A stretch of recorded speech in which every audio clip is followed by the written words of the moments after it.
આજની કથાની અંદર પરમ પૂજ્ય સદગુરુ જોગી સ્વામીની વાતો સાક્ષાત સવિતા ભાગ 1 કિરણ 109 પોઈન્ટ નંબર 1 વડતાલનું 19નું વસનામત એના પર વાત આવી. શું આવ્યું કયો જી? ભગવાનનો ભક્ત જે મનોરથ કરે એ બધા ભગવાન પૂરા કરે છે. ભગવાન સિવાય બીજા પદાર્થની ઈચ્છા રાખવી એ અણસમજણ, એ મૂર્ખ કહેવાય. દ્રષ્ટાંત શું આપ્યું? શ્યાજી રાવનો છોકરો મૂળાહારું રૂવે તો કેવું કહેવાય? એમ ભગવાનનો ભક્ત આ લોકના સુખ. આ લોકના સુખ એટલે બોલો શું કયો? દેહ સંબંધી સુખ એ આ લોકનો. બીજું માન, મોટા, યશ, કીર્તિ, આ બધું શું કહેવાય? આ લોક. ઘણા ભજન કરતા હોય, બીજું ત્રીજું કરતા હોય, પણ મનમાં એમ હોય કે ભગવાન મને તેડવા આવે અને રવિ ભગત દર્શન દે કે હું ઓલા સ્વામીને તેડવા આવ્યો છું એમ કરી અને મારે તેડી જાય તો સારું કહેવાય. હવે મર્યા પછી પાછી માનની મોટે એ શું કામનું? આ શું કહેવાય? બસ હા, આ લોકનું શું? ગયા પછી તો આપણે કંઈ ખબર પડતી નથી. વાંચથી શું થાય છે? યશ થાય છે, યશ થાય છે, કીર્તિ જાય, અકર્તી, એ શું? સ્વામી ઘણી વાર એમ કહેતા આ મૂર્ખતા કહેવાય. બીજાને જણાવવા માટે વાહ કેવા ભગત સારા હતા, જો મારે તેડવા આવ્યા જો. અને સ્વામી કે બીજાને જણાવવું એ બધું આ લોક કહેવાય. માન, મોટાઈ છે, કીર્તિ, યશ, આ બધું આ લોક કહેવાય. દેહનું સુખ એ પણ આ લોક કહેવાય.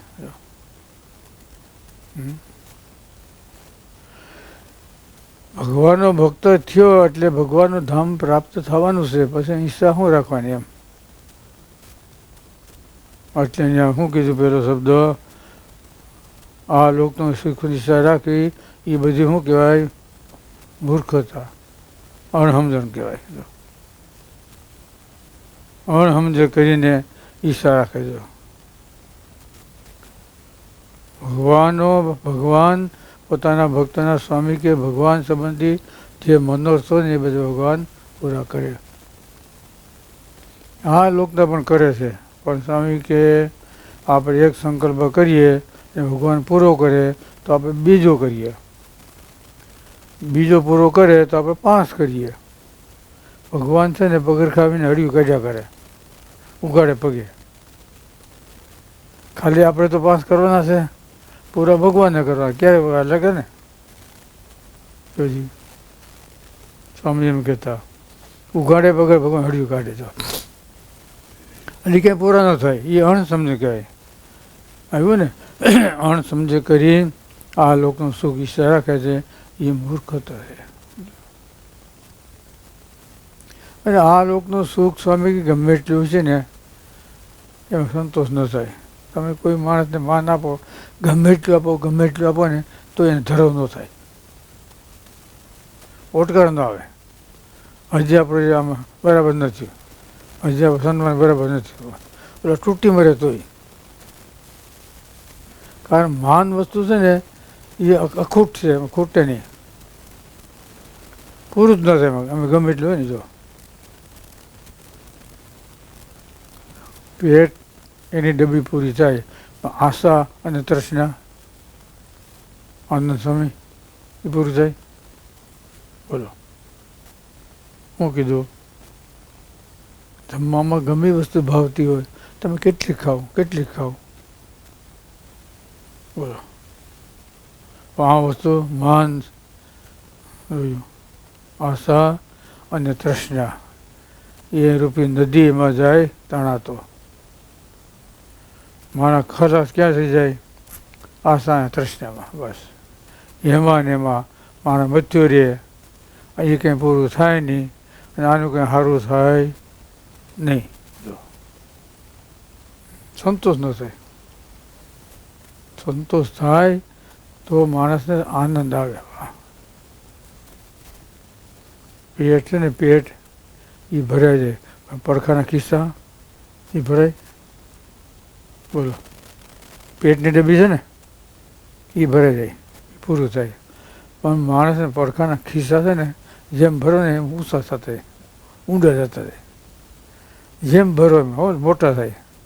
કોથળો હોય ને, કોથળો એમ જેમ ભરો ને એમ ધબકારો એટલે થતું જાય, પોળો થતો જાય, પોળો. પેલા હતા ને માંડવી ગુણી ભરતા ને, ઠીકાટી આમ ઠપકારતા હારી હોય, એટલે અમે એટલી એક નંગ ઓછો થાય એમ. એટલે આ લોક છે એ દેહનું સુખ, એ લોક છે માન મોટાઈ છે એ આ લોક છે. આશા અને તૃષ્ણા છે એ પણ આ લોક કહેવાય. પરલોક જેમ અનેક પ્રકારનો છે એમ આ લોક પણ અનેક પ્રકારનો યત્ન થયો, અનેક પ્રકારનો છે.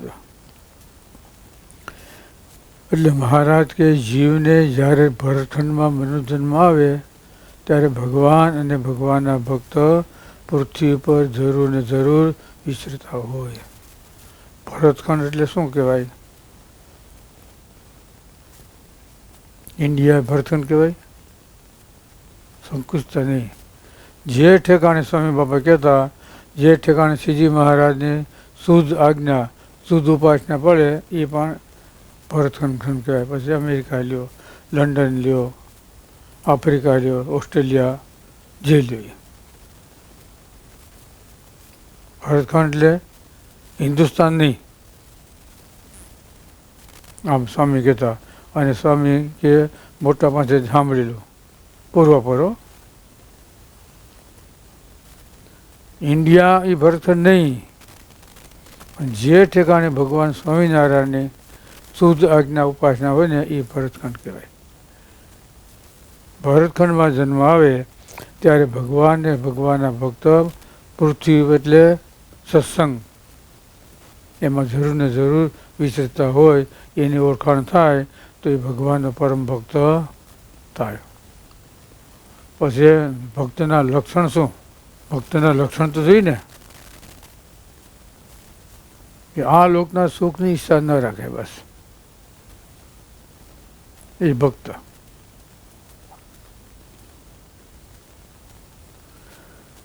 ભગવાનની ઓળખાણ થાય એ ભગવાનનો પરમ ભક્ત થાય.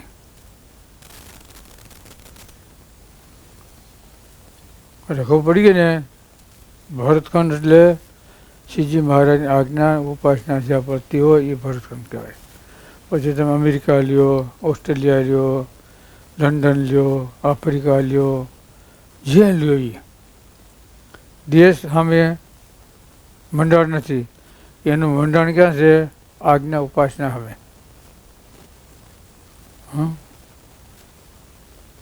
માણસને વૃત્તિ ક્યાં હોય? તેના સુખ સામે, કે બીજું ક્યાંય? સ્વામી કે નાનું બાળક હોય ને જીનકું, એને પણ શરીર કેમ પુષ્ટિ થાય ને એમ એને ઈચ્છા હોય જ. ઘૂઘરો આપો તો એ મોઢામાં નાખે,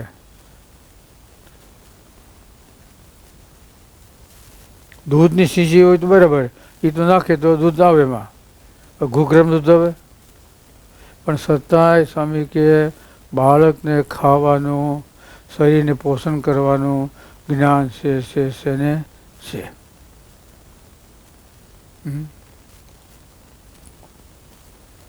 પોષણ કરવાનું છે ને જ્ઞાન બધું છે. જો નાના બાળકને જો એ સ્વામી ઘણી વાર કરતા એમ. ભરતખંડ આવી રીતે ભગવાનનો ભક્ત થયો એને આ લોકના સુખ કાગ વિસ્તાર તુલ્ય થઈ જાય. સૌ લોકના સુખ બોલો, સૌ લોક બોલો. પછી બીજા 10 ઇન્દ્રિયો, 4 અંતઃકરણ, 5 જ્ઞાનેન્દ્રિયો અને 5 બરાબર. પછી મન, ચિત્ત, અહંકાર. સ્વામી આ સૌ લોક મનનું કૃત્ય મિથ્યા માને. પ્રભાતિયામાં મુક્તાન સ્વામી કીધું. સમજે ને, આ સૌ લોકના સુખ છે ને કાગ વિષ્ટા તુલ્ય થઈ જાય. આપણે અનાજ ખાઈ, આપણી વિષ્ટા કાગડા થાય, કાગડાની વિષ્ટા. જોયું ને, સૌ ખબર પડી ગઈ ને. 5 જ્ઞાનેન્દ્રિયો, 5 કર્મેન્દ્રિયો, મન, બુદ્ધિ, ચિત્ત ને અહંકાર, આ 14 લોક કહેવાય. 14 લોકનું સુખ એને કેવું થઈ જાય? કાગ વિષ્ટા તુલ્ય થઈ જાય. જ્યારે ભગવાનને સંત એનો સમાગમ કરવામાં આવે, એને આપણો જીવ સોંપવામાં આવે, આપણું મન એને સોંપવામાં આવે ત્યારે એમને નહીં. રૂટીન અને અર્થ બે હોય ને, ફેસ તો થાય. એ 2 વસ્તુ જોઈએ. એમ તીવ્ર શ્રદ્ધાવાળા મુમુક્ષુ હોવો જોઈએ, તીવ્ર શ્રદ્ધાવાળા ગુરુ હોવો જોઈએ. મહારાજે પ્રથમના 38માં લખ્યું કેને ઘાટ કહેવાય? જેને કોઈ દી ભૂંડા ઘાટ થતા ના હોય એવા પણ ઘણા હોય. એમાંથી જેને તમે વાત કરો અને એમ કે ઓહો આ બધા મુમુક્ષુ છે, એને જગતના ઘાટ મટી જાય, ભગવાનના ઘાટ થાય તો સારું. જો ઘાટ થતા હોય એવા હોય, ન થતા એવા પણ હોય, ન થતા એવા પણ હોય. જો પણ કેવા કેને? જેને આપણા ઘાટ ઉપર જેને દાસ થાય. આપણને જેમ ભૂંડો ઘાટ થયો હોય ને કેમ થાય, એમ આપણી પાસે પોષ્ય વર્ગ હોય અને આપણે વાત કરે તો આપણે એવી દાસ થવી જોઈએ. વાહ, આને પણ ભૂંડા ઘાટ મટી જાય, ભગવાન સુખ આવે તો ઘણું સારું. મધ્ય પ્રકારનું 7નું વચનામૃત. વૈરાગી હોય અને 100 ઉપાય કરે ત્યારે જો પ્રથમ મોટા સંત સાથે મહાન ટળભાવ વર્તે, મહાનનો ત્યાગ કરે, પછી પરમેશ્વર મોટા સંત અને કૃપા દ્રષ્ટિથી જુએ. આ બિચારો વૈરાગ રહિત છે, એને કામ ક્રોધ શત્રુ બહુ નડે, માટે વિકાર ટળો તો તત્કાળ ટળી જાય. સાધન કરતાં કરતાં કરતાં આ જન્મે અથવા બીજે છે તરત વિકાર માત્ર ટળે, એ સત્પુરુષ એના આશીર્વાદથી. પહેલાં જમાનો હતો ને, 70 પહેલાં નાનું બાળક જન્મતું ને ત્યારે થોડી એને કસરત હોય ને તો માતા છે ને દવા ખાતી, અને એ દવા છે ધાવણ દ્વારા બાળકને પવાતું. સ્વામી એમ કહેતા. એમ જે મોટા પુરુષ છે ને એ આપણા દોષ ટાળવા માટે ભગવાનને પ્રાર્થના કરે. આ બસારો વૈરાગ રહી છે, એને કામ ક્રોધ શત્રુ બહુ નડે છે, માટે વિકાર ટળો તો તત્કાળ ટળી જાય. રોગ આપણો છે, સ્વામી બાપા મોટા પુરુષ આપણા વતી દવા ખાય. માતા ખાય ને, કારણ બાળક ઝીણકો હોય તો દવા તો પસે નહીં, દવા ન પસે. એ માતા દવા ખાતી અને એ જે ધાવણ દ્વારા એ દવા છે ને એમ આવતી પોષણમાં. જો એમ સ્વામી આની ઘણી વાત કરતા. મધ્યનું 7નું વચનામૃત. 100 ઉપાય કરે તો વિકાર ટળે. પ્રથમ મોટા સંસાધે નિષ્કપણ વર્તે, અંતર માન ટળવા વર્તે, સર્વ સંતનો દાસાનો દાસ રહે. પછી એને ભગવાન મોટા પર કૃપા દ્રષ્ટિને જુએ. આ બિચારો વૈરાગ રહે છે, એને કામ ક્રોધ શત્રુ બહુ નડે છે, માટે વિકાર ટળો તો તત્કાળ ટળી જાય. પછી સ્વામી કહેતા જૂના વખતનું માતા દવા ખાતી અને બાળકને દ્વારા પાવામાં આવતી. અને મધ્યનું છેલ્લા વર્તાનું 19 થયું ને, અણઈચ્છા કરીને આ લોકને સુખ ઈચ્છા રાખે એ મૂર્ખ છે. સ્વામી ઘણી વાર ભરતકર ખબર પડી ગઈ ને, જે ઠેકાણે શ્રીજી મહારાજની આજ્ઞા ઉપાસના ધર્મ પડતો હોય એ ભરતખંડ કહેવાય. પછી અમેરિકા હોય તો ભલે, લંડન હોય તો ભલે, આફ્રિકા હોય, ઓસ્ટ્રેલિયા, જે હોય તે. અને એ આજ્ઞા ન પડતી હોય અને ભરતખંડમાં હોય તોય પણ ભરતખંડ કેવા માત્ર છે, ગુણ માત્ર નહીં. ખબર પડી ગઈ ને શું કહેવાય? બસ પોપટિયું જ્ઞાન અસલ નહીં. પોપટિયું જ્ઞાન ખબર પડે ને? બિલ્લી કે પોપટ, પેલો ભાઈ કે પોપટ, હા બિલ્લી આવી તો બિલ્લી આવી કે ઉડી જાઓ, ઉડ્યો નહીં, પતાવી દીધો. બિલ્લી મૂકી કોઈને એમ છે. પોપટિયું જ્ઞાન કહેવાય. અને ઓલું અનુભવ જ્ઞાન કહેવાય. જ્યાં ના પૂગે રવિ ત્યાં પૂગે કવિ, જ્યાં ના પૂગે કવિ ત્યાં પૂગે અનુભવી. જ્યાં ના પૂગે રવિ, હો રવિ ભગત, હો ત્યાં કોણ પૂગે? આનંદ સમય. બરાબર ને? એ ના પૂગે ત્યાં કોણ પૂગે? સ્નેહ સમય. બરાબર ને? એ ત્યાં પૂગે ત્યાં પૂગે. જો જ્યાં ના પૂગે રવિ ત્યાં પૂગે કવિ, જ્યાં ના પૂગે કવિ ત્યાં પૂગે અનુભવી. અનુભવ ઉદાસ જ્ઞાન સ્વામી બાબા કહેતા. 100 સાંખી બોલતા, સમજ્યા? અને પછી મસ્તીમાં આવતા, મસ્તીમાં ત્યાં પૂગે અનુભવી. અનુભવ જ્ઞાન છે. જોયેલું હોય, સાંભળેલું હોય, બધું હોય, પણ અનુભવ ન થયો હોય તો નકામું. સ્વામી કે અમુક ઘણા ભણેલા હોય તો એ બિચારા રખડતા હોય, અને આમ અંગૂઠો સાપ હોય તો એ પૈસા કમાતા હોય કરોડ રૂપિયા. એને પ્રાપ્તમાં છે એમ. કોઈ એમ કે ભણી અને પૈસા મળે એ નથી. તો પ્રાપ્તમાં હોય ને ત્યાં મળે, સમજો ને? પ્રાપ્તમાં હોય ને ત્યાં મળી જાય, ગમે એ વસ્તુ હોય. કે તમે ભાગ્યમાં લખ્યા હોય ભગવાન તો સાધન કરવું ન રહે કશું. જોયું હું કીધું? હા, તો સાધન કરવું ન રહે કશું. જોયું? સામેથી ભગવાન ગોતવા. પહેલાં સ્વામી કે ભક્તો ભગવાનને ગોતવા જતા, અને હવે ભગવાન ભક્તોને ગોતવા આવે છે. હો કેટલા ઊંઘા થઈ ગયા ભગવાન, કેટલા ભક્તો મોંઘા થયા. એનું કારણ આ લોકોનું સુખ. નવરે જ નથી. આમ નવરા થતા જ નથી. શું કરવું કે નવરા થતા જ નથી કે શું કરવું એમ. સારું. સહજાનંદ સ્વામી.